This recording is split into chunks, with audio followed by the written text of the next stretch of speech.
KZMB All Zombie Radio.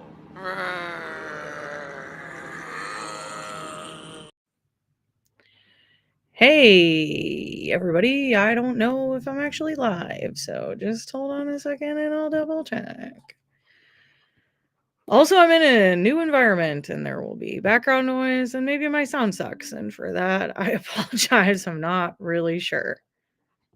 Okay, here we go. It says live.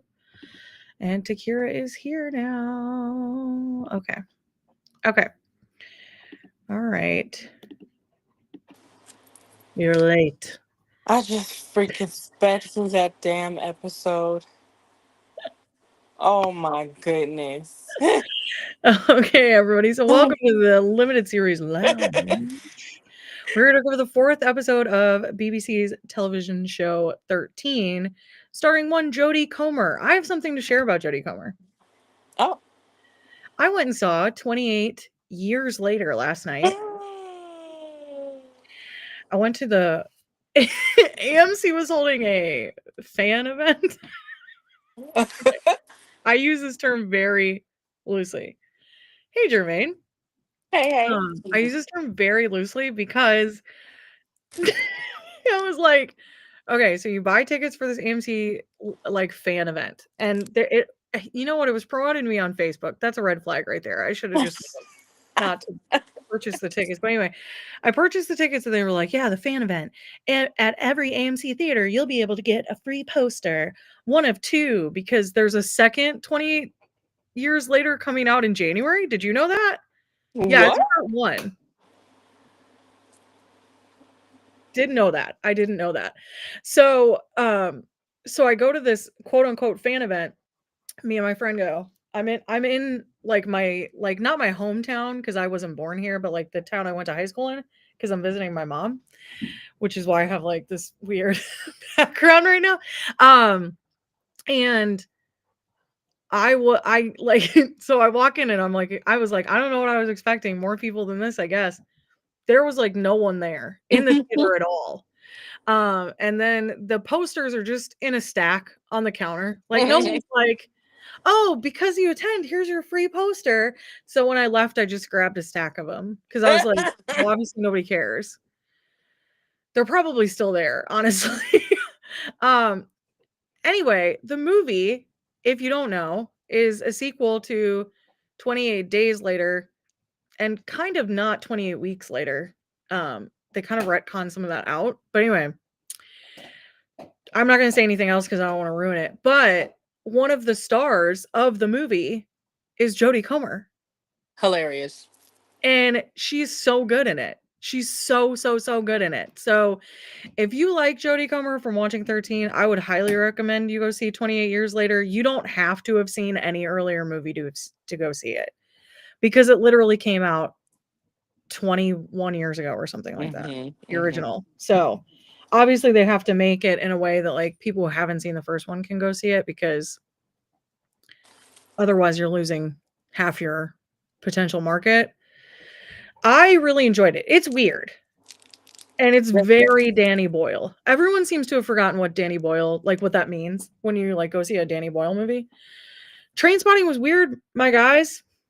It was. This is no different. And in classic Danny Boyle fashion, there's a lot of like flashing. Do you know how he loves to do that? Where he like does the rapid fire. It's almost like a Guy Ritchie movie, but like not. Just want to say 28 Days Later One of my favorites. goes down as one of my favorites. Yeah. I don't care what anyone says. That is a zombie movie. Yes, it is. And it is good. It's really good. The first half hour is the most terrifying scene I've ever seen in my life. That movie scarred me for so many years. One of my favorite moments is he walks into the church Oh god. and he looks down and like an idiot goes, "Hello?" And I mean, like, I don't know why the timing of them jumping up Yeah, how they all like creeped flip me. their heads. It was Oh, like so perfect to like, it was just so perfect of a reaction. And like their face, like it was just everything was at the same time. Like, I know. It's horrifying. It is a classic piece of horror cinema. oh my gosh, And so anyway, I highly recommend going to see it, but Jodie Comer is in it. Jodie Comer is also the star of 13, and I just thought that was fun, and I didn't know that she was in it. Like, I didn't realize. I didn't look up anything about the movie. I me didn't either. want anything to be ruined for me. I just wanted to go. Because I went into 28 Days Later not knowing what it was. I just knew it was a zombie movie. My friend wanted to Hmm. take me. I was not old enough to go because it was definitely R-rated. I was like 16, but I definitely went. And it gave me nightmares for weeks. I was horrified by it. But it became a favorite. So I was really excited to see this. I just didn't want to know anything about it. They're not good if they don't give me nightmares. That's how I Yeah. used to go into horror movies. This one did not scare me. I don't know if I've hit a point where I've become like desensitized. Yeah, I'm way desensitized. Um, but it gave me a lot of anxiety. There are like a lot of anxious moments in it where you're like holding your breath and stuff, which is Hmm. good. But it was beautifully done. It was beautifully done. I can't wait. Go see it and snag a free poster because I'm sure they're just in a stack at the front of the theater. Did you like do a little rewatch before you went? I didn't. The first movie is burned into my brain. Yeah, It I've like seen it altered so my many brain times. chemistry. The second one, 28 Weeks Later, I remember the general plot. We watched it not all that long ago because oh, what's his name? Who plays Harold in not Harold. Harold? That doesn't sound right. Harold Perrineau. How did I know you were talking about my That's what I was trying husband? to get to. Because Harold Perrineau is in it. And Trav and Yeah. I always joke that him and Lenny James are like just walking from apocalypse to Oh apocalypse because they're yeah. in so many apocalyptic movies. But Harold Perrineau is in a lot. Hmm. Um, Somebody said you're always stuck somewhere. What is happening? and I had forgotten that he was in 28 Weeks Later until we watched it. So it was like fairly recent that we watched it. Him and Jeremy Renner. A lot of people forget that he was in there too. Yes, yes, he was. Young Jeremy Renner. He's quite Hmm. young in that. Hi, Dave. I have to Hey, rewatch it man, all, he says. It's completely out of my brain. Shouldn't be. It's so good. watch it. You have not watched it enough if it's out of your brain.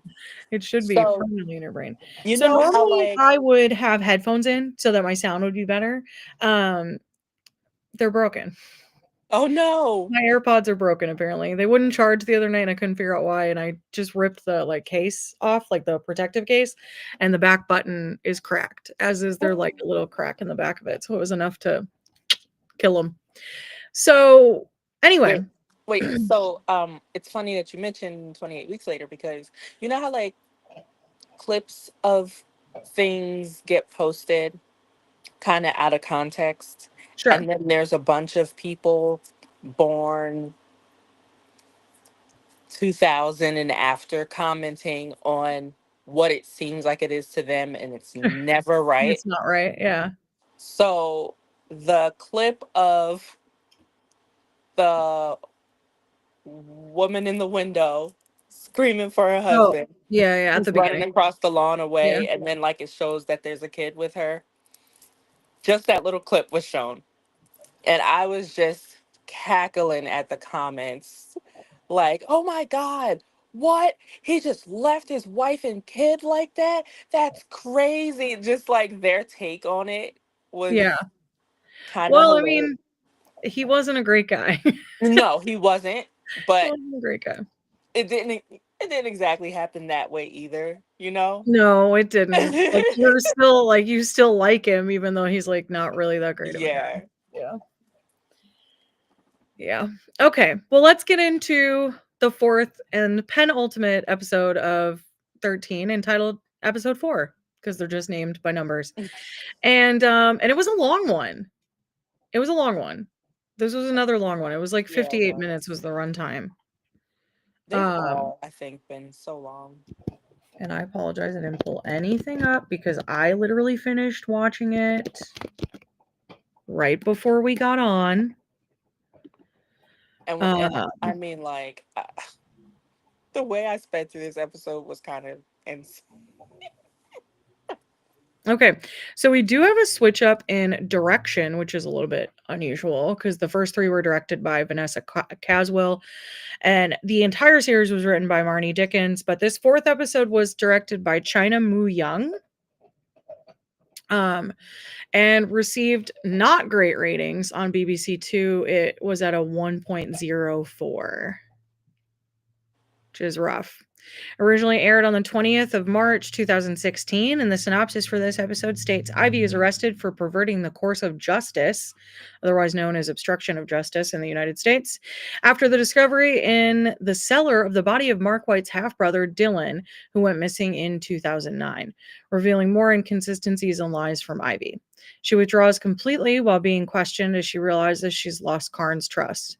Christina begs the police to allow her to speak to her daughter and persuades Ivy to reveal the shocking truth behind her disappearance. Ivy reveals Mark White killed his brother, but only Ivy's DNA is found on the sheet Dylan's body was wrapped in. Meanwhile, Mark White contacts Karn and Merchant, but will only talk to his Allison. Dave says, I'm going to kick rocks now in case I want to watch this. And by the way, Broadchurch and the US version. That's embarrassing. And the US version and compare and contrast both had David Tennant. You're welcome. Dave, don't give me more content to cover. We've got a deep well to pull from right now, okay? But you're kind of right. Anyway, moving on. I did watch one of the Broadchurches, but only like the first season, and it's very confusing. Kind of reminds me of like a David Lynch film in like the level of confusion that I had during it. feel like, well, I don't know why I feel like I attempted to watch it. Not that it wasn't good, but I've attempted to watch so many things because I watch so many things that it just Yeah. doesn't always work out. I feel like you keep trying to type more, Dave, and it keeps autocorrecting you.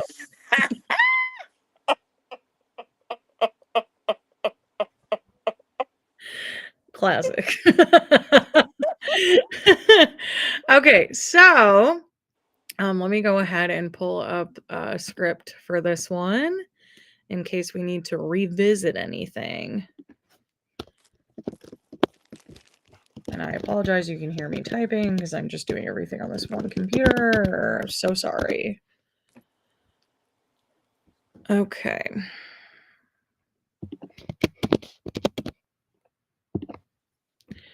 All right, here we go. Got it. Okay.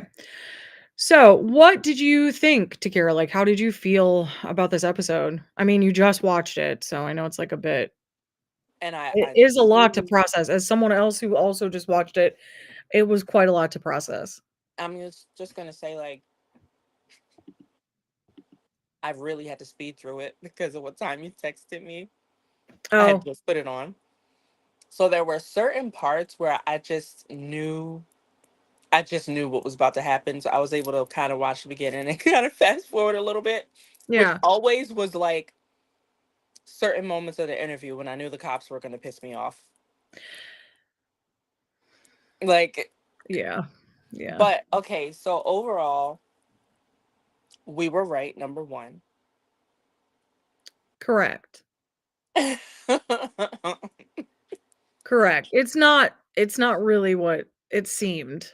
Right, exactly. Yeah, it's not really what it seemed.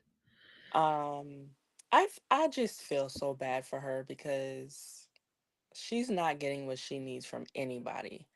And it's not everyone's fault who's involved. But the worst, absolute worst, are the police. I know. It was interesting because, when the episode starts, she asked Craig for a ride to go see Eloise.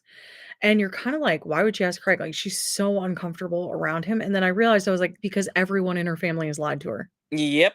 And so and Craig's the only one who bothered to tell her the truth. Mm-hmm. So it's interesting how that dynamic shifted. Like, all she really wants is for people to be honest with her, and none of them are. And they're trying to spare her feelings, but she doesn't want that. She just wants them to say, like, this is how it is, or this is what's going on, and none of them have really been able to.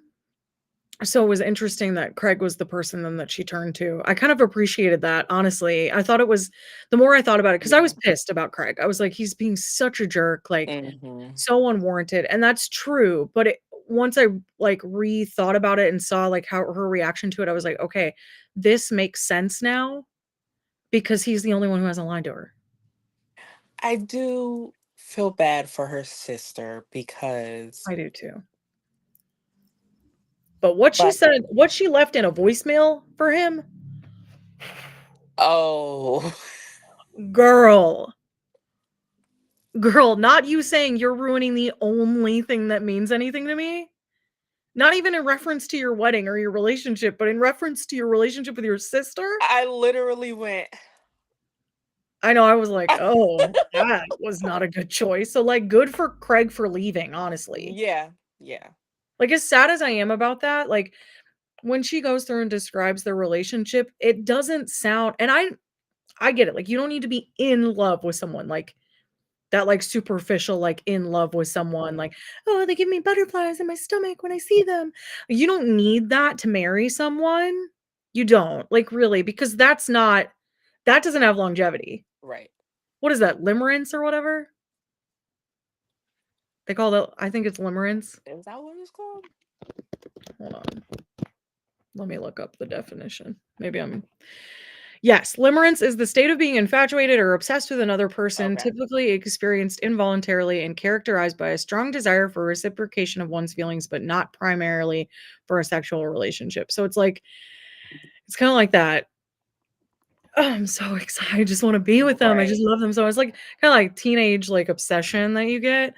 That like puppy love description is often like what people talk about when they talk about that, or like a crush is like that's limerence. But So I feel like, sorry to kind of get off on that tangent. no, it's okay. Like, that happens off and on with Richie, like over and over again, if that makes sense. Like you become that way with him? Yeah. I think that's okay because there's like marriage especially like is in waves, right? Like you may be like super attracted to your husband for like a couple months and then you kind of like die off like with that like I just Right. don't really feel like it, dude. Like Mm-hmm. but that being like an expectation, like knowing going into a marriage and knowing like this isn't gonna be puppy love and perfection all of the time. This is Mm-hmm. gonna be work. There are some days I'm not gonna like you. And choosing still that person every day, like, that's what, like, marriage is. That's what marriage is. That's what's, like when we're talking, like, long-term, lifelong love, like, that's what that means is Mm-hmm. you're saying, "Despite all the stuff that may bother me, despite the stuff that, that like, you didn't do the dishes while I was at work today or whatever, like the annoying stuff, right? Like the stuff that you like expect to happen and it doesn't happen, or you wish it would and it doesn't, like that annoying kind of stuff that comes up. You still choosing to be with that person regardless of that is that push to have that long-term love. And I feel like it is a conscious decision that you have to make. Like, I don't know. You and I come from similar 100%. backgrounds, Takeerah, so I think that's probably why, like, the way we grew up, we knew when we got married, like, what that meant for us. Yeah. Like, we wanted it to be like, we're like, "I'm not doing this Yeah. again. I don't wanna do this again." So, like, if this is it, then this is it. We're gonna deal with all of it. There are some, like don't get me wrong, I have some non-negotiable infractions built in, right? Like, there are some things in I was like, "Dude, if you do this, I'm out for real." For real, for It's insane that this is my second marriage because I went into both marriages with the same frame of mind. I know, but you didn't have full control over that first one, so Right. right? Exactly. Well, that's all you can do, right, is, like, go in and say, like, this is what I'm planning on, like, Mm-hmm. I'm planning on this. Sometimes it doesn't work out, but, like, growing up, around marriages that didn't work out then makes it, like, I was that I was like well, I also didn't get married until I was in my 30s, so that explains a lot about Well, I guess a conversation interested me because it's been high topic because we just had our 7-year anniversary, and Mhm. I've, you know, to me, I'm like, yeah, it's the 7 year anniversary, but really, wow, we've been together for 9 years. That's insane. I've been saying it like for a week since our anniversary. Yeah. Well, it's a big And accomplishment. he's laughing, and I'm like, no, like, that's crazy because it, like, it goes by both slow and very fast. I know. The day-to-day feels like just like, just kinda that normal, like, slow pace, but then when you all of a sudden you hit these milestones and you're like, "How? Right. Like, How has it been that when did that happen? long?" I hear you. I hear you, because Trav and I got married, like, shortly after you guys did. We're, like, right behind you. Our 7-year is October. Oh, nice. Okay. Mhm. Yeah, so we're, like, right behind you. Um, so, yeah, I liked this episode, but, like, I feel like it was, like, the vindication that Mhm. made me like it, was, like, finally figuring out that she wasn't. Now I was some parts I was surprised by, like, I thought there was gonna be more to that than there was. I kind of I did too. Like, So I'm wondering if there is more to it and we just are never gonna get those answers. mhm. I felt like it took so long to get to what I knew was coming. Like, I'm like, okay, yeah, they're gonna piss me off arresting her. They're gonna piss me off how they treat her. Which is good, which repeatedly causes her to shut down more.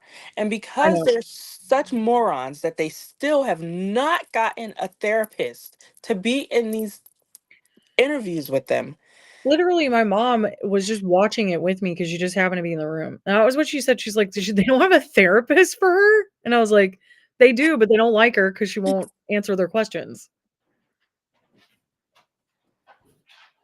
I know. It's frustrating. It's very, very frustrating.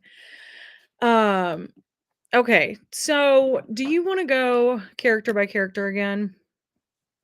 That's kind of been our style It thus has far. been. Okay. So, I'm gonna start with, like, the, like, really nothing to say about characters in this episode. So, I'm gonna start off with Dylan. Dylan is White's brother. That is the body that they found. The reason we find out that Ivy's DNA is attached to it is because she was forced to clean him up, essentially to implicate her by White in an effort to implicate her, which is White's insane, clearly. So crazy. Um, and then that's really it. There's nothing else to say about Dylan. He was like Yeah. mentally, he was below Ivy's level even at 13. Hmm. According to her, again, because my mom was watching this episode with me, she's never seen another episode of the show. She said she's like, none of this would even stand up in court because how can Ivy mentally evaluate someone when she was only 13? She can't. She can't. So it does, but he did seem younger to her, is what she says, and that he's got a Game Boy, but he's only got Tetris, and that he was really nice to Ivy, and he even let her out, and she almost got away, which that was a devastating part of the story to hear. That's really it for Dylan because he's dead now. so there's not much else to him. Craig, all we see out of Craig this episode is that he does agree to drive Ivy to Eloise's house or the hotel that she's staying at. And and then he moves out without saying anything. Not that we can blame them.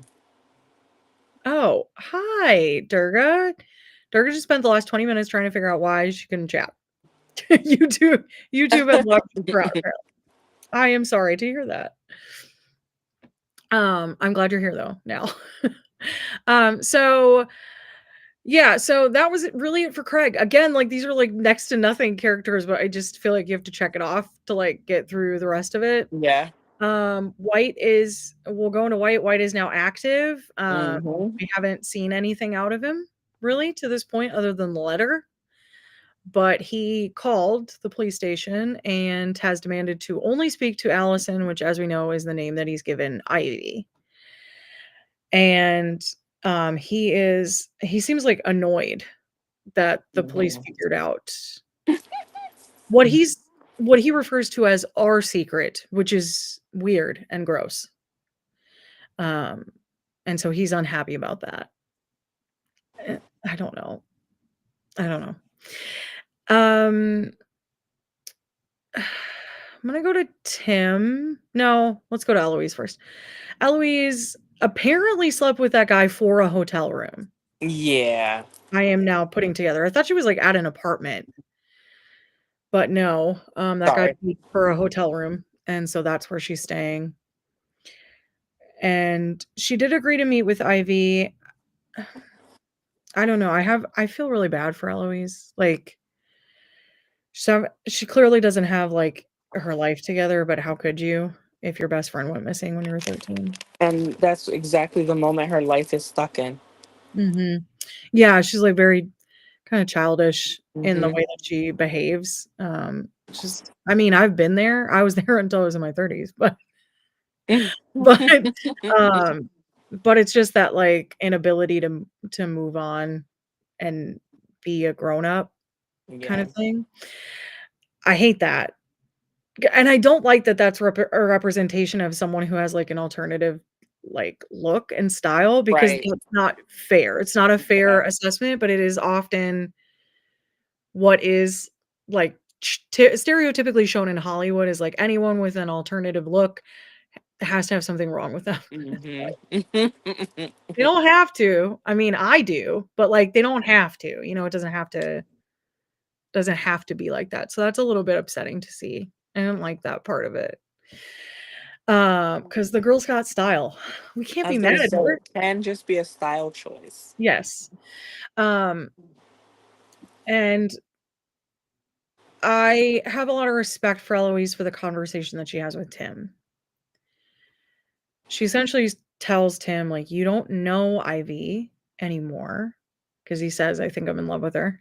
Hmm. And she's like, "You don't know her anymore." And what she states essentially is like, marriage is hard, and so this is like an idealized thing that you're seeing. And so you're all butterflies in your stomach and thinking that this is exciting, but when push comes to shove, when it comes down to it and you're in it for a while, it's gonna be hard. Just like your marriage right now with Yaz is, it'll still be hard. That doesn't change anything. I feel a little bit sad, and I feel bad for Tim because it's like, I think he's genuinely trying to evaluate his feelings, and I don't think that he can really decide what's right. I feel for him now. I didn't think I was going to, so this is interesting writing that they brought it back, like, they brought it full circle for me, and now I'm like, I don't know. And I'm kind of feeling like he shouldn't be with anybody. No, it's like he needs to be alone and, like, figure Hmm. it out before he decides what he's gonna do. Like he should have never gotten married in the first place. Mm-mm. And I understand going, like, what am I gonna stay single since I'm 13 because my girlfriend Yeah. died. So I get trying to move on, But but he now, states, like, he was a mess when he met Yaz, and so I feel like I mean, we're kinda moving into, like, Tim territory here, but I just feel like Yaz should have known better, hmm, and should have been maybe a little more prepared for this than she is, or, I don't know, strongly pushed her husband to get therapy. There are, like, a lot of things that you could have done in the 13 I don't know how long they've been married. Maybe a couple years. I just feel like she definitely, whatever she was told in her head, this girl was dead. Yeah. It's nothing No, she would I ever get have that. to She's worry been about. gone for 13 years. I could see Yeah. you thinking like, "Okay, well, even if they got married, like, 3 years ago, she's been gone for 10 years, she's probably dead." I could Hmm. see thinking that, so I get it, but I am still on the, like, I don't like Yas train. Yeah, no, I don't like her. Because I don't like, did you marry him because he was damaged? I don't know. I don't know. I don't it's very weird, and then And then when she comes down and she's like, you don't get to decide when we talk about this. I was like, one, that's a red flag to me. Like, that is not a healthy Mhm. relationship.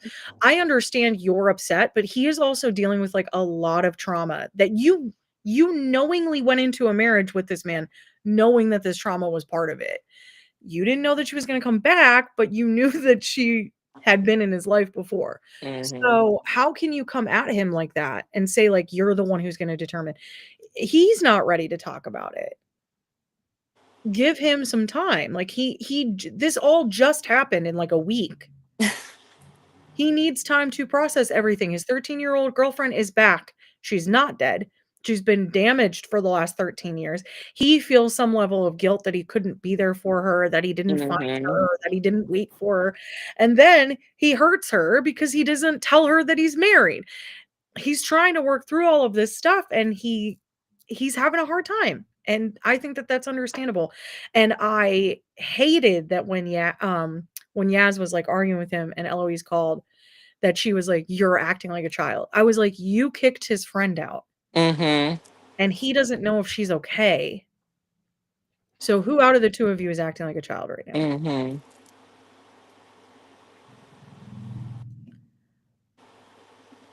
Okay. Durga says, "I think Yaz would be more understanding if he wasn't moving so slimy with both of them." See, I don't think she would be. I I don't know because we don't know enough about her. Like that adds to this, I think, is like there was no character development. So all we've seen is her be pissy and mad, like not really anything else. So we don't know. Like I said, if we had gotten some sort of like cue into what their marriage was like before this, or some, Yes, I would some like like to little know what clip, their or like marriage was even like. like a montage like through the time that they've been married. Teresa says this is why I hate everyone. That's fair. But even I don't know, I just feel like there's no way their marriage was like roses and plums before this, and now it's like, It I like, probably yeah, I don't know. I mean, I don't know. I don't know when one way or the other. This could be the first big blow up, but I don't know. It's a lot for anybody to be expected to go through.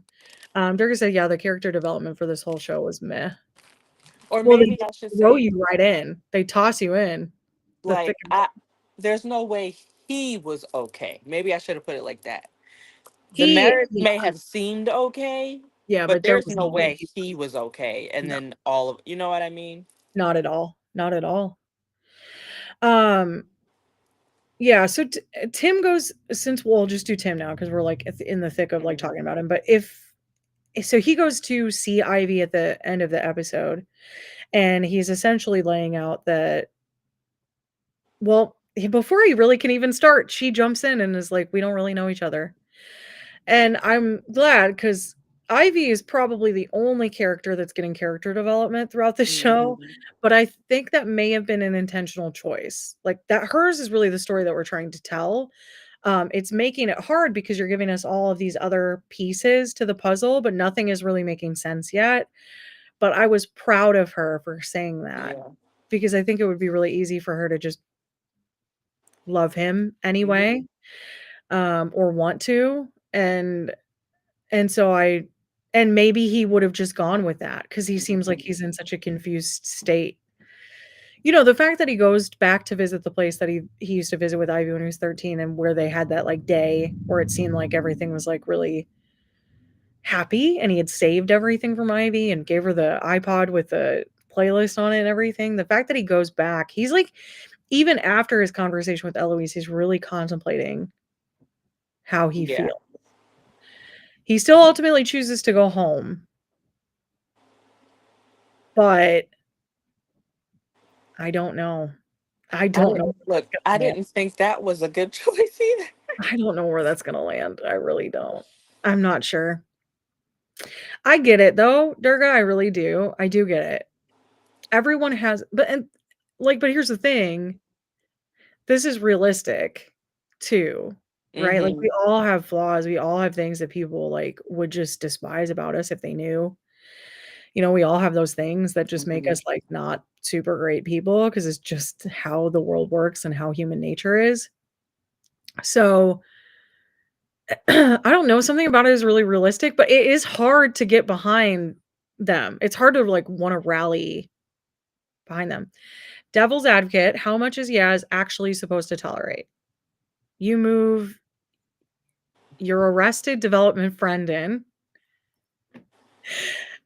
You're yeah, that's true. And then you're going behind my back to see Ivy. They should break up. Well, and the craziest part, like I would respect her if she just left. If she was like, I can't do this right now, I'm gonna go.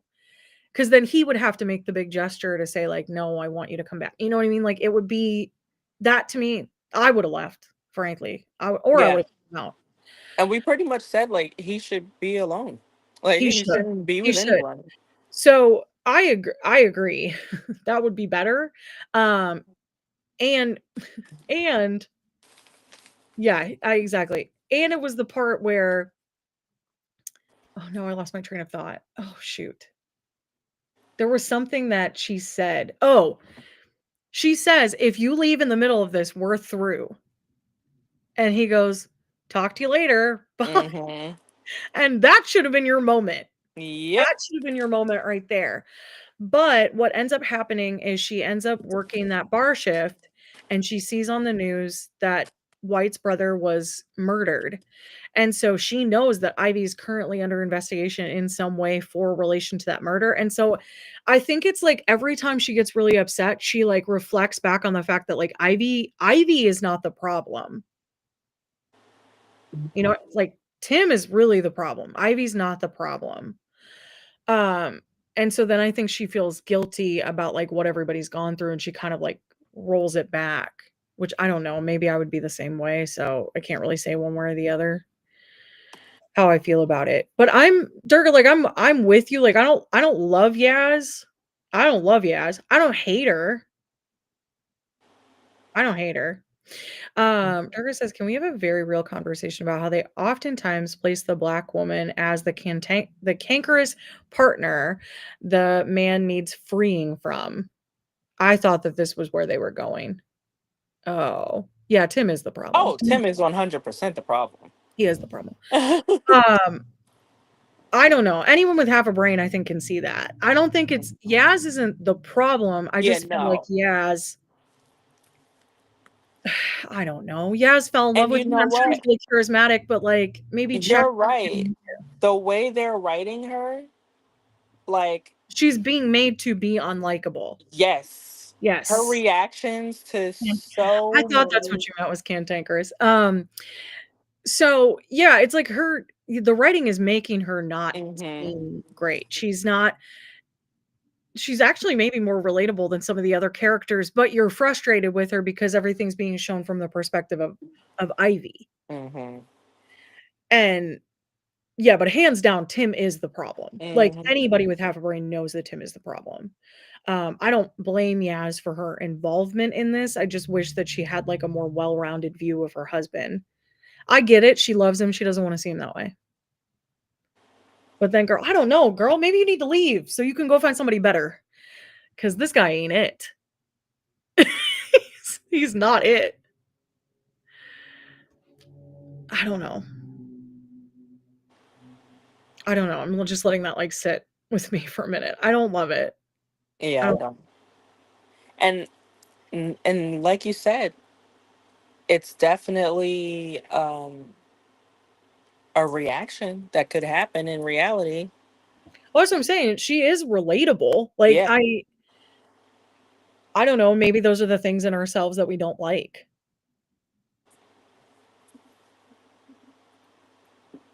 Durga says they do this a lot. Look at how they wrote Viola Davis and her husband's dynamic, or even on Invincible.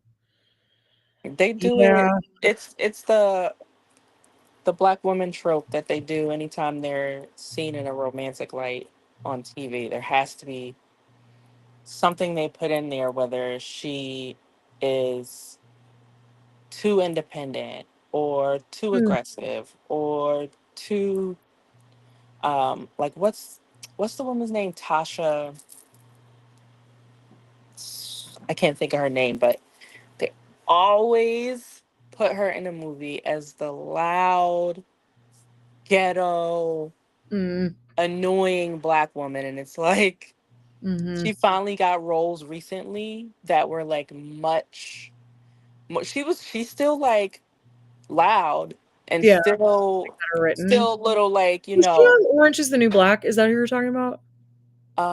no, she was in something recently as like a lawyer, Okay. like a high class lawyer or something like that.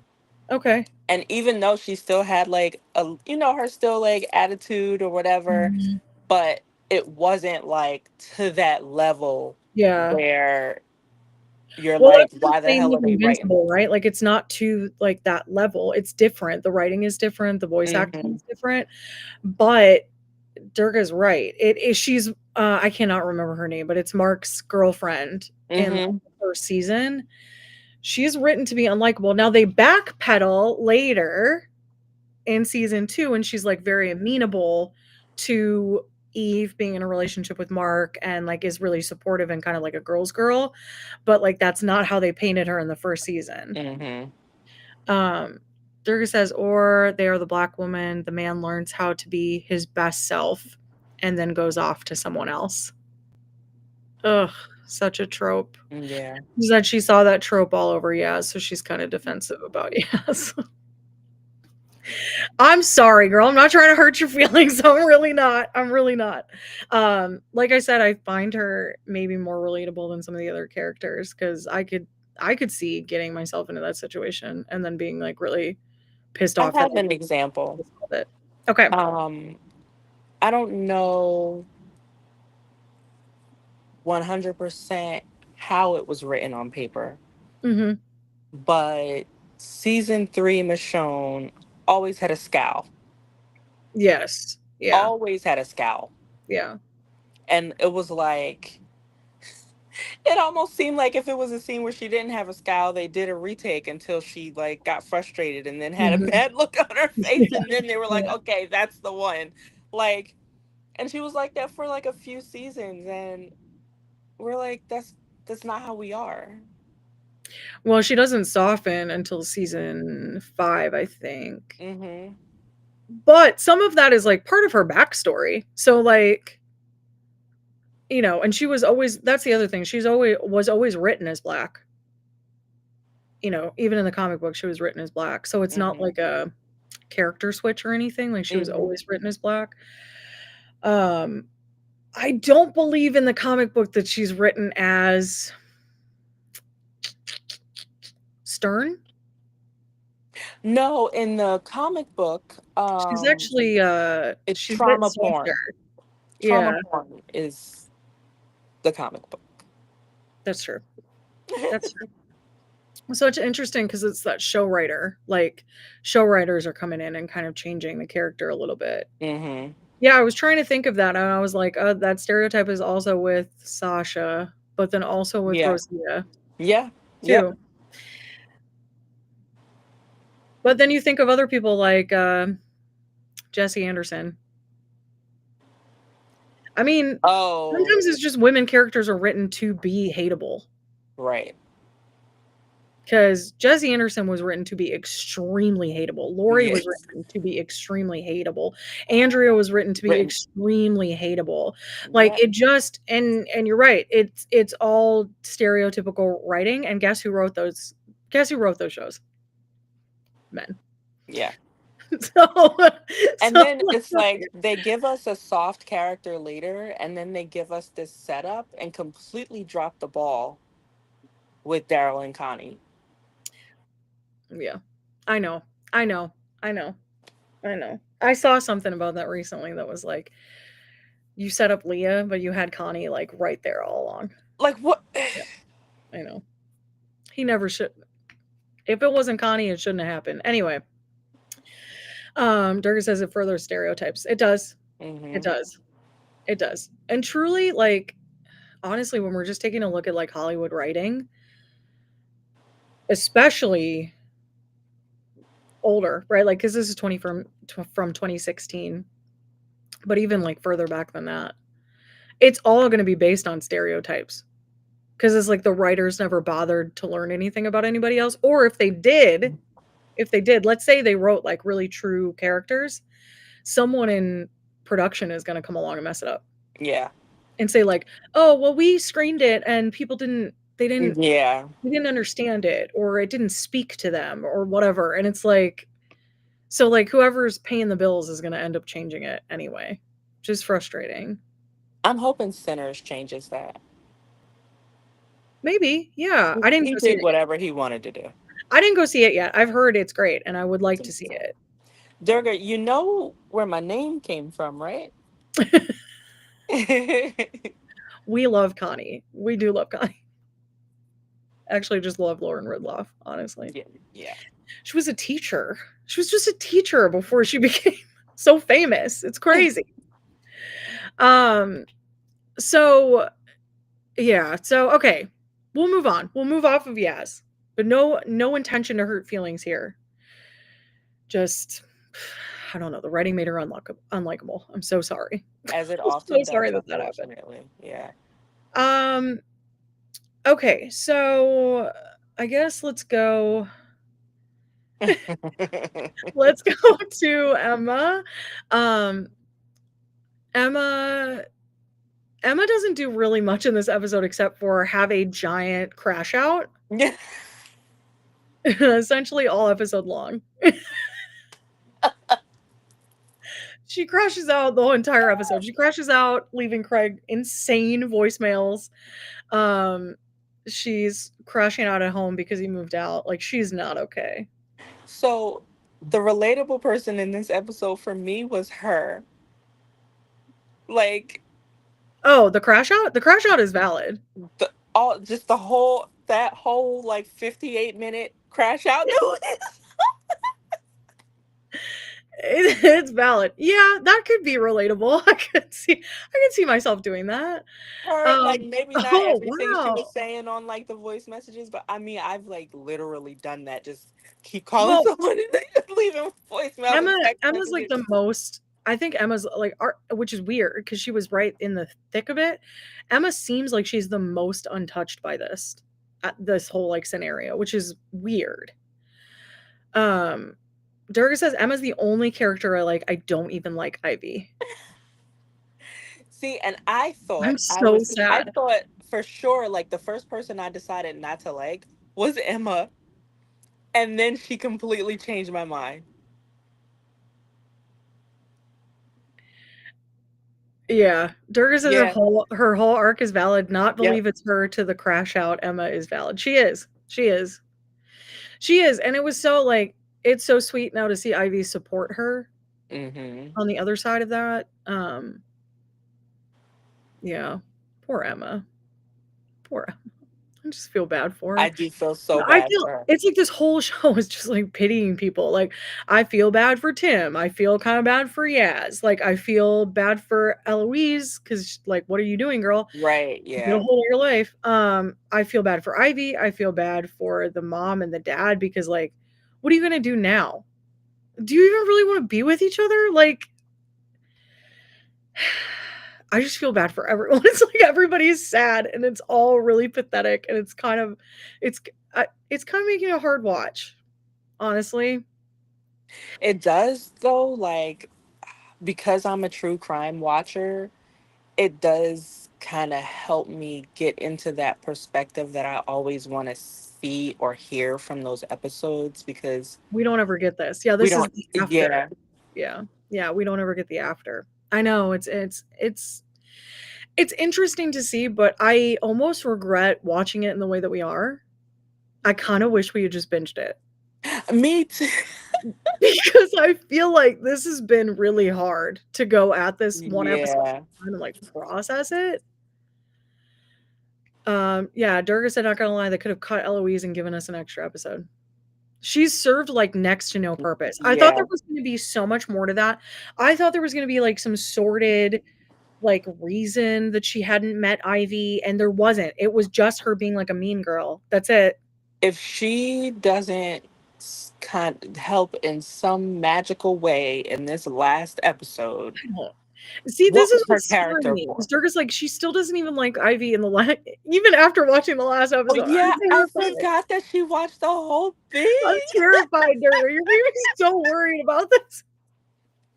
I'm gonna crash out all week until next episode. So I just feel bad for everyone, and it's like it's making it like so painful, and it's because it's so stretched out. We're doing this week to week. It's hurting me. I don't like it. I don't like it. I'm gonna move on to Christina. Christina, we were right. She was having an affair. Now it wasn't a physical affair, it was an emotional affair with the headmaster of the school. She felt like she was being punished because she was with him the day Ivy went missing, which is horrible and crazy and so sad again because I just feel bad for everybody. I'm trying to figure out. So does that mean she actually cheated first? Yes. Yes.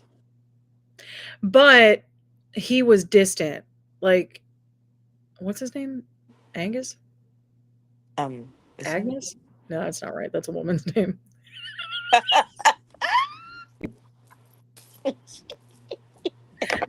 Not Agnes. That can't be right.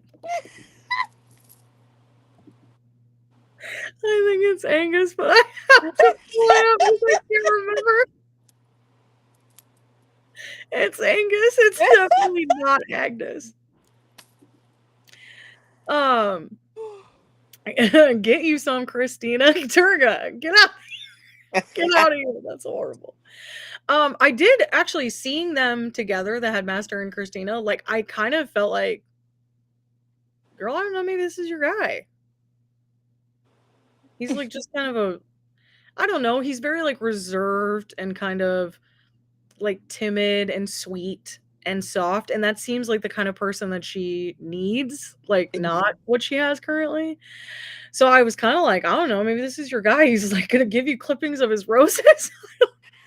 He showed up at the house with a bouquet, and you walked in with your husband, who's maybe your ex-husband, who's been cheating on you.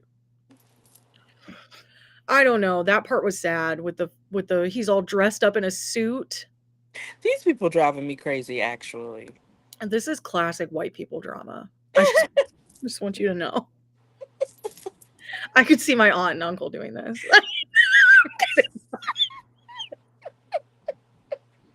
I'm kidding. No, I couldn't. But this is crazy. It's painful. I didn't like that. Don't make me feel that way. Leave bloated Hugh Grant. Oh my god.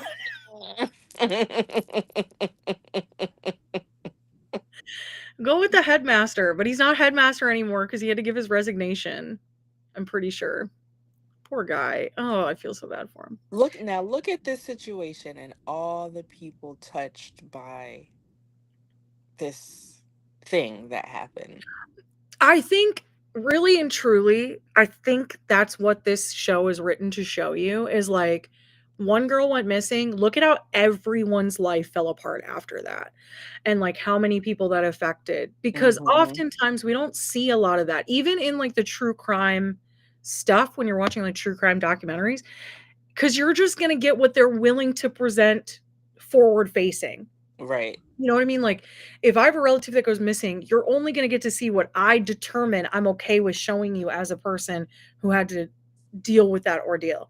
So if I decide that I don't want to cry on television, then I'm not going to, or whatever, and I'm not going to give you that part of my life.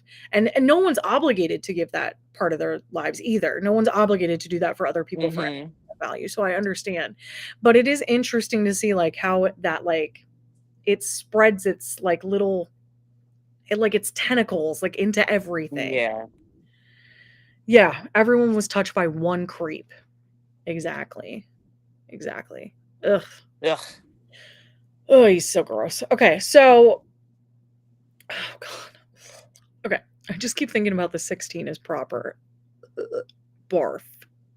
You're disgusting. Glad you have your own code of ethics that you don't break, but you're filthy. Okay. So Okay, so Christina did officially not like physically cheat, but did have an emotional affair with the headmaster of the school. She's been essentially blaming herself ever since then for Ivy going missing. Although Ivy lied to you and went somewhere else, so you never would have known that. Mm-hmm. So there is no reason to feel that way. And I was happy to hear Angus say that to her, like you shouldn't feel guilty about that because she shouldn't. So I'm glad that he was willing to support her in that. In terms of Angus slash Agnes, he he did indeed leave his quote unquote Spanish whore, as we have been told. Um, so improper. Anyway, um, he did leave her. She is out of pocket for what she was saying, Completely. but it's fine. It's fine. Feel how you feel, girl. Feel how you feel. But I was like shocked that she was like, you must feel good going back home like nothing ever happened. Because he doesn't. He clearly feels really sad and guilty about it. And he clearly still Mm-hmm. has some feelings for you. But I don't know. He feels like this is the right thing to do. And that's the other thing. He wasn't even going to go home. So she's like, I hope you're happy that you're going home. And I wanted to be like, he ain't going home, girl. He can't even go. He got kicked out. So no, that's not happening. Actually, she might be the person I dislike the most in this. And we only saw a teeny tiny bit of her. I know. And she honestly, she's valid. Yeah. She's valid. The But man was still married. Now you right. think about yourself there for a second. Because why are you willing to be with a married man? He ain't even got divorced yet. But Mm-hmm. it was valid. It was valid. Okay. There's not much else about him other than like he cock blocks Christina by being at the house. And that's really it. Like he has like a moment with Emma, but like I don't know. He's not great right now. He's not great in this episode. We'll move on to the detectives, who we hate arguably the most of anyone in the show. They're just... I just hate them so much. So, okay. So Karn is like Karn is like bipolar, maybe. Might have some mental health issues of his own. Because the way that he is acting in this episode is literally not okay. Mm-hmm. He's like, yeah, Merchant was right. So now all of a sudden I'm very anti-Ivy. A 26-year-old girl who's been held captive since the age of 13. But sure, dude, you're right. Okay. So the way that they come at her is so inappropriate. I'm going to chalk it up to them not having any cases of known survivors because that's what they established at the beginning of the series. But this is crazy. And you should have, like I said, why didn't you contact the FBI in the US? Because we've had millions of these and we would. Durga says, I want to yell liar like Ivy did. She really did. I love that they included that at the clip at the beginning for the like previous episode clip. Mm-hmm. Like, oh yeah, I needed to remember that again. So yeah, I don't know. Merchant, I guess, is sad because Karn's like not calling her anymore. But that's a really inappropriate relationship that you guys have because you're literally here. So I'm not gonna feel bad for you. No. I don't. Also, you're being like a giant bee to a girl who literally is a victim. There says if I was Ivy, I would have been crashed out on the cops. For real. I'm shocked that she just shuts down. But she does. She shuts down every time. Her mom's able to get her to open up finally. So the cops do get what they need, which I'm glad. Still lost it on those idiots. But they're horrible and they're just not good at their jobs. And so it's very frustrating to watch. I hate that they have everyone involved in that thing and like to get the call, you know, whatever. Let's just talk about Ivy. Forget it. Let's just talk about Ivy. Screw the police. I don't care about them. Okay. So Ivy is really just learning how to cope with her life now, honestly. Big Yeah. progress. She slept in her bed by herself Mm-hmm. under the covers. I feel like she also didn't have a choice because she kind of hates everyone. She does. But, like, good, because you need to learn that you Mm-hmm. can't rely on other people. You have Yeah. to learn to, like, be alone. I know she doesn't wanna be, but she has to learn how to deal with it. She probably actually feels a little bit better because Craig left. So she's like, Yeah. "My sister will be alone too, now I'm not alone by myself." And also, yeah, now your dad might be alone too, 'cause, like, if they don't get back together, then your dad's also alone because he just left his girlfriend. So I don't know, I guess everybody's alone now. And Yaz will leave Tim, hopefully. That's the headcanon I'm giving myself. Mm-hmm. And there you go, then everyone's alone. How it should be. They all need immense amounts of therapy, Yep. intensives. Um, so Ivy ends up having to speak to White on the phone, which I think is arguably the worst part of this episode, like the most like anxiety inducing part of this episode. I I understand why she didn't want to give them any information about what happened with Dylan. So I'm not going to like spend a ton of time caught up on that. White tried to implicate her, as we know, to the murder. So that's why she shuts down. I'm sure she also feels like, her he said he's going to kill her mom. If she says anything, like she feels this immense pressure to be really careful about what she tells the police, and so I get it. But she also really wants to help Phoebe, and so she's doing the best she can to pull up like the courage to do these things. Mm-hmm. I'm proud of her. I think she's made really big progress. She really has. Like Yeah. the fact that so there were four things that I noticed in this and is just in the sleeping portion that have changed since the beginning of the show. She slept in the bed. She slept by herself in the bed. She slept with the covers on. She hasn't Mm-hmm. really done that. And then also her door was open. Was it? It was because her mom walked in. The door was like cracked open. She Mm. hasn't done any of that since she like really got in. So this all changed in this episode. So we're finally starting to see her like understanding that she needs to figure her own stuff out Mm-hmm. before moving on. Her telling Tim, we don't really know each other. Like all of these things are really big like character growth moments for her. So I'm proud of her.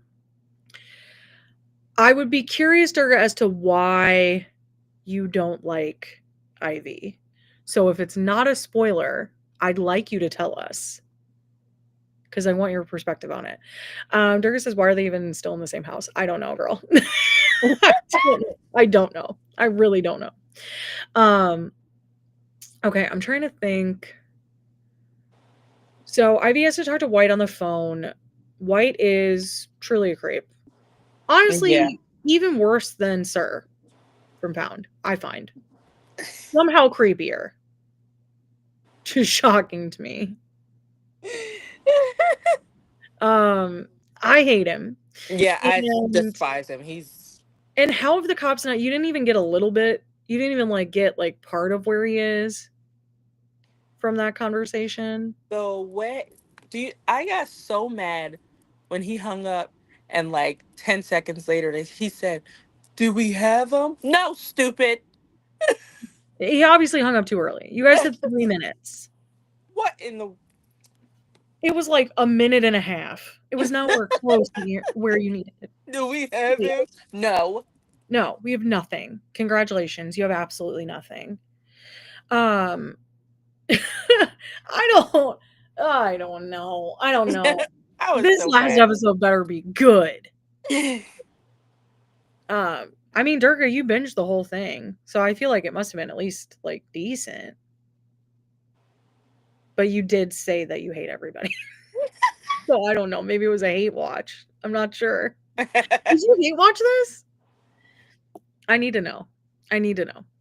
I feel like she watched it and the way like because it is such a continuous story that like you stop and then you're like tortured until you're able to continue and figure out what the heck happened next. Maybe. Maybe. I don't know. Does it paralyze you? It paralyzes you into watching it all the way through. It forces you. And then I feel like the end is bad, and that's why you hate everyone. I don't even want to do this anymore. I don't want to do this anymore. We have to. We're so close to the end.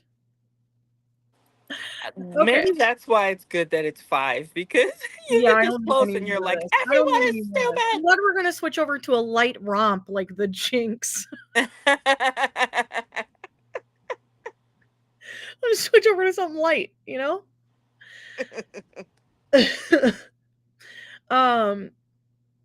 Okay. So I don't know. I don't even know. Okay. Durgas is not a spoiler. I get the shock of running and getting home and readjusting, but Ivy is just too compliant with White even after being freed. Like, there is a child missing, get it together. Oh, okay. I could see that. I could see that. I think it's just like, I think it's fear. I think it's a fear response. I mean, But I get what you're saying. Tried with the phone call. She did. I mean, but like, you can hear it in her voice. Mm-hmm. All I have to say, Jodie Comer is a great actress. Yes. And I was wondering, because I was like, I haven't seen her in much, and I chalked it up to like, oh, well, she's a British actress, so she must just be acting in like Britain a lot. Like, I haven't seen a ton from her. And so I was excited for her to be in 28 Years Later, because I just like don't really remember. I feel like I just keep seeing her and stuff by mistake. Like, ever since I watched the show that can't come to my brain right now. What is it? With her and Yang from Grey's Anatomy. I'll go through her catalog real quick, okay? So for movies, she was in a biodrama called England Is Mine in 2017. No, she was in a TV series. I mean, probably. I'll get to those in a second. Okay. Oh my gosh, how have I not watched this movie already? Have you watched this movie? Wait, what's it called? England Is Mine? No. Okay, it's a 2017 British biographical drama film based on the early years of singer Morrissey. Before he formed the Smiths in 1982 with Johnny Marr. Originally titled Stephen, the title of the film comes from a lyric in the Smiths song Still Ill. England is mine and it owes me a living. How have we never watched this? Either one of us. Okay. She was also apparently Rey's mother in The Rise of Skywalker, which I do not remember. She was in a movie called The Free Guy, which was a Ryan Reynolds movie, but like, screw Ryan Reynolds, so I don't care. Last Duel, which is a Ridley Scott movie, which I did not watch. The End We Start From. Excuse me, ma'am, I'm trying to record. Sorry. Do you want to watch the Morrissey movie? Durga. Oh my gosh. Okay, that's so exciting. That's so exciting. I wonder if I can do like an exclusive with that. We'll talk. Okay. Durga says it just made every episode everyone made the worst decision at any given time. Craig losing it because his fiance wants to bond with her missing sister, the mom's barely holding on persona, etc. I'm all in for this Smiths movie I'm all in for this about Morrissey. But we will talk later, because maybe we can do like a little Zoom call or something where we watch it together. I want to do that eventually when I have like tiers, like membership tiers. You know what I mean? Oh, like right. down. I can't do that now. What am I gonna have? One member? Durga, it's you. Consider yourself a member. Okay.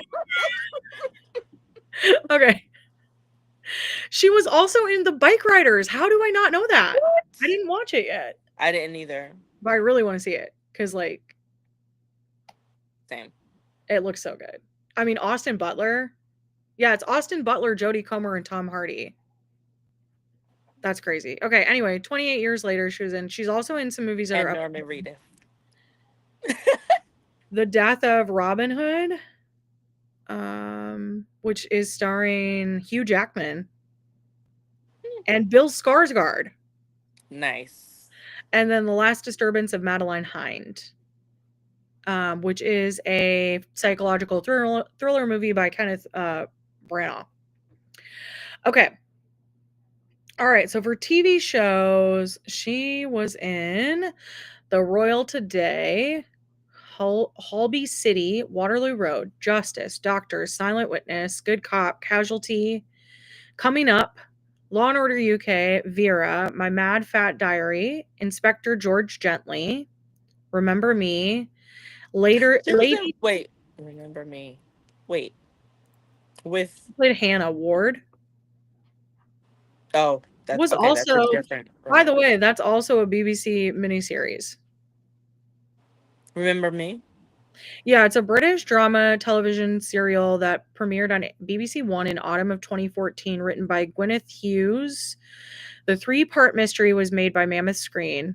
So it's just like a 3-episode thing. It's probably like a, what is that? Masterpiece Theater style, you know? Oh, yeah. The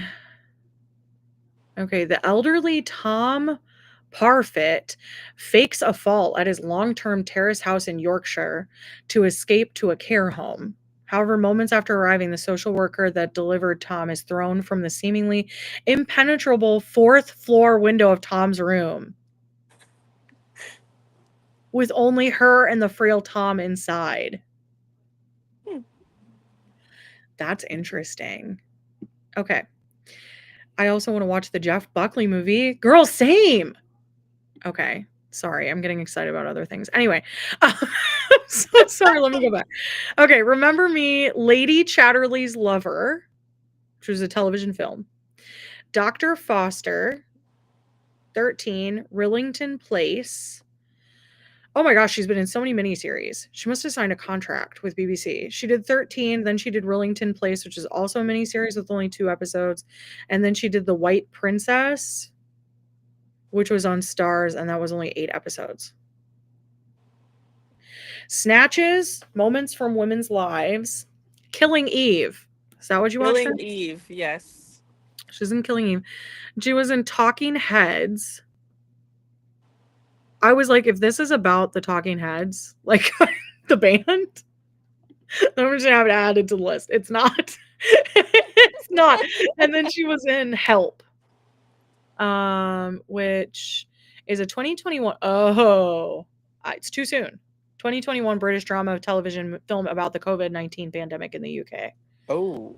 It's too soon for you guys to be making COVID-19 films, is how I feel. Please stop. Yeah. I don't like it. I don't like it at all. I don't want to relive it. Thank you. You know, I don't even know what, like, I know I saw her in Killing Eve, and that was one of the first things I, like, really paid attention to her in.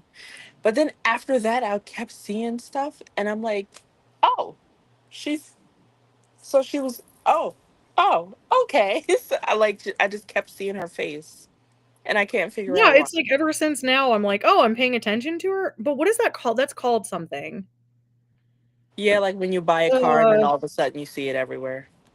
the something bait off. Okay, I did watch Oh, what is Free. that called? It's the something bait off something phenomenon. It's when you like learn about something and then all of a sudden it's like It's in everywhere. Bader Meinhof. That's what it is. Bader Meinhof phenomenon, where I learned about Jodie Comer and now she's in everything.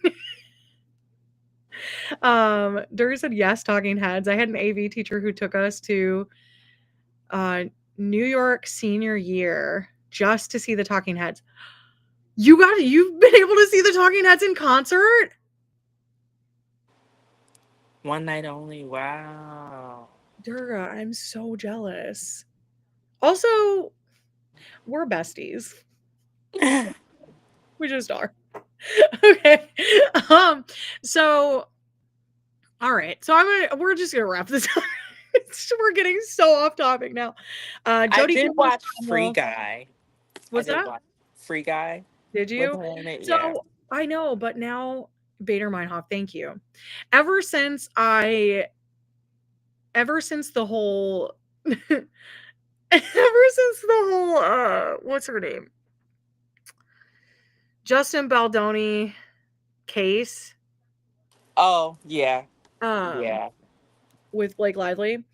I'm sorry, I sigh. Like, Justin Baldoni's a weirdo, like, do not get me wrong, he's a weird dude. I've met dudes like him before where you're like, "How are you even real?" Like, you own crystals and you're like and you, like, wear argan oil as your cologne, like, I can't like, when I say this, like, I have a very specific person in mind that I'm thinking of. Okay? Like, I've met dudes like Justin Baldoni where you're like, "You are a weird dude." Mhm. You know, they're, like, giving massages, but, like, it's none of it is sexual, they're just weird. Mhm. Um, and Blake Lively and her mole. I'm so over her. I'm so over her. And you know what I'm most over? You made me hate Ryan Reynolds. I'm most over that. Yeah. How dare you? The I mean, nerve. you can tell, like, from the way he talks, you're like, he's probably an a-hole. Mhm. He probably is an a-hole. As are maybe most people in Hollywood. But, like, I really don't like you now. So now I don't even wanna watch his movies because I just think about how, like, skeezy he was during the trial. Durga suggested definitely smells like patchouli. That's exactly the dude I'm talking about. You know who I'm talking about, Durga. You know one too. You have one in your head when I say that you're like, "Oh, yeah, that guy." Mhm. Mhm. I'm not gonna say mine's name, but, like, I have a very actually, I've met more than one. I shouldn't even say one. There's, like, 2 dudes that I have in mind when I think of that. They're just weird dudes. They're just weird, weird dudes. Anyway, moving on. So, we'll wrap this up. I'm like, I don't know if I'm excited to watch the last episode. I'm hopeful. I'm hopeful. I hope it ends well. I hope it ends well and I feel, like, good about it, and I don't feel like Yeah. we wasted 5 weeks of our time. But I got the sudden urge to say, "Mi scusi." yeah. Do you know what mi scusi is? Isn't it excuse me? No. What does You it never mean? seen Euro Trip? Oh god. Yeah, like, years ago, Oh. girl. When it came out in the early aughts, like, That's something that's never left my it household, never left your brain. even though the people in my household have changed often, that still has never left my household. Marissa says she made me hate Berg from Two Guys. Oh, no. Oh, I really liked Two Guys, a Girls and Two Guys, a Girl in a Pizza Place. I really liked that show when it came out, but, like, again, that was so long ago. Durga knows several dudes, several weird dudes who smell like patchouli and have crystals and give massages, but in a non-sexual way. And then Durga said it's a good episode. Okay, good. I'm glad. I'm glad that the last one will be good. So we will meet again, 7 p.m. Eastern Standard Time. I will be home. I will be home. So I'll be back to normal equipment. And yeah, we will go over this last episode. And then after that, we are looking to switch it up. I'm leaning towards the Jinx because Kira doesn't know anything about the story, and I'm really excited for her to find out how absolutely crazy it is. And so I haven't watched the Jinx, but I remember the story because I was, I knew about it when it was coming out, like when it was happening. Because everyone was suggesting that you watch the Jinx back then. It was like 2014 or something. So I'm actually really excited to watch it and actually get to experience it like in its original glory. And then there is a second season. So it was intended to be a limited series, but there is a second season because something happens. So it has to go into the second season. So I'm excited to watch that. So I think we'll just do season 1. I don't think we'll do both seasons. I think we'll just do season 1 at first. Maybe we can come back to it, but I don't want to get too heavy into true crime. I kind of want to like flip back and forth. So we're going to do that. So we're looking for suggestions for the show to cover after the Jinx, which let me see how many episodes the Jinx is. So I can tell you how many weeks we'll be working on that. So the Jinx season 1 is 6 episodes. So we'll do 6 weeks of the Jinx and then we'll move on to another show. Durga says, I have no idea what the Jinx is. Oh my god, I'm so excited. Don't binge it. Durga, don't binge it. Go week by week with us, please. I'm excited. I'm so excited. This is going to be like such a fun story to go through because it's wild. It is a wild story. Durga says Mog has a canceled show called The Passage that I kind of want to watch. Why does that sound familiar? What is Mog?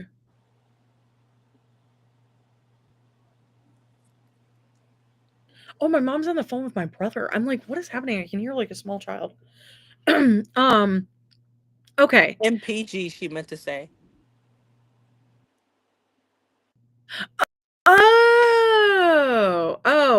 Okay. The Passage.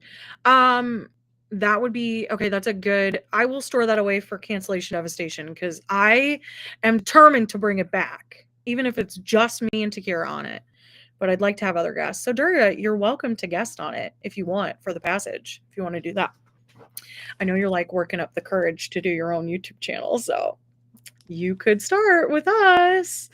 Okay, so after the Jinx season 1, we don't have anything lined up yet. Now we've gotten some suggestions. Someone suggested Over the Garden Wall, which I love. I thought that was such a good suggestion. So that's like kind of top contender right now for what I'd like to go over. But Maid is also one that we've considered.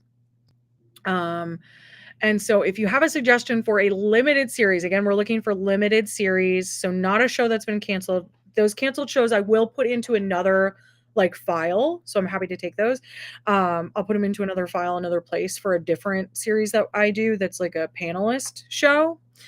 Yeah, you're welcome. Of course. I think it would be fun. If you want to do that, just let me know. Cause then the 3 of us will just cover The Passage on an episode of Cancellation Devastation. We'll just do that.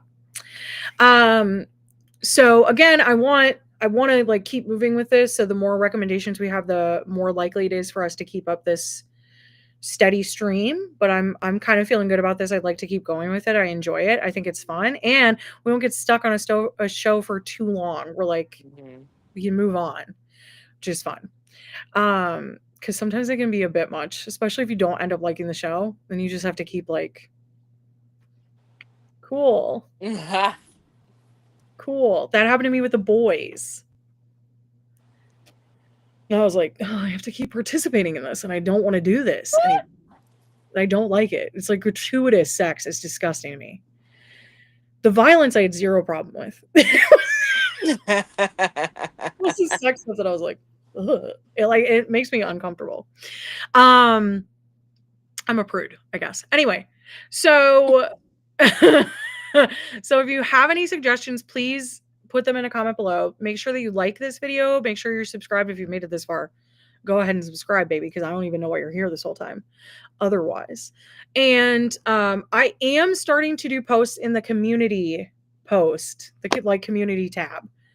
I don't know anything about this. I'm just trying it out. Okay. I'm old. I am a millennial. So like bear with me, but I am trying it. So make sure you like interact with those. If you have any suggestions for like things that you would like to see in the community tab, then just let me know. I'm happy to add whatever you guys want because I literally don't know what I'm doing with it yet.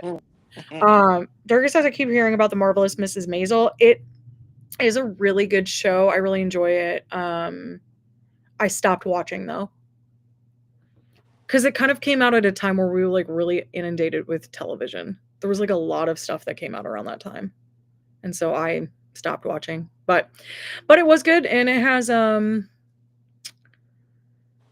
what is her name? Alexis something. I can't remember. She was on Mad TV and Gilmore Girls and other stuff. I can't remember her last name. Anyway, doesn't matter.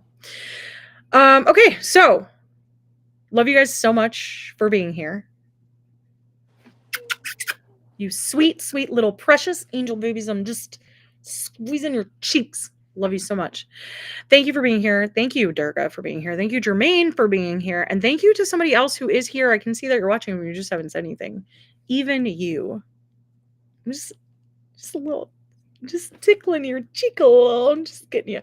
Thank you for being here and watching, and we love you, and we really hope to see you soon. Durga says I really love Dancing on the Moon, but it's hard to find. Is it a TV show or a movie? I've never heard of it, personally. Kira's gonna look it up really quick. And Durga, I'll DM you about the Smiths movie. A 'Cause we can- 1997 movie, Dara?